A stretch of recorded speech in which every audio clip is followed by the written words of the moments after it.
Would you go for a big market with lots of competition or a small market with less competition, Matt asks. Matt, I think that this depends on your level of sophistication, your budget, and then the overall risk and keywords and saturation of the market. Now, we give you a good tool within Data Dive with our scorecard. So if I were to share this again, I think that the questions that I'm asking here are very relevant to that. So if I were to do a product scorecard for this product, we have these 4 buckets of questions. So like, let's say I look at the competitiveness and more than 7 of my top 10 competitors have more than 1,000 reviews. This is a threatening risk, right? And then Amazon SEO, more than 10 of my competitors on the first page for more than 60%, so considered strong. That's really tough. That's nearing a deal breaker.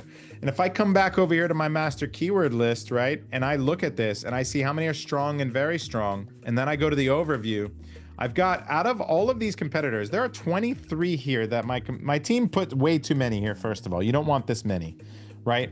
So if I were to go clean this up, I mean, I would probably only have 20 at the most.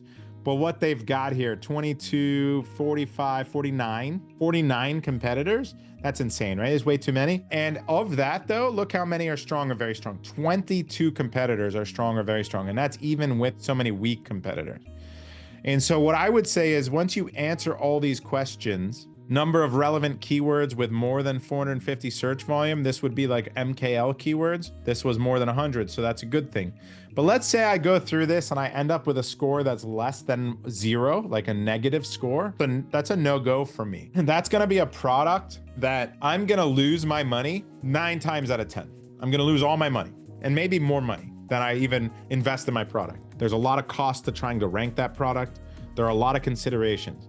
If I'm trying to rank this product and it's between 0 and 500, I'm trying to launch that product, that's a high risk product. I'm gonna have a 20 to 30% success rate.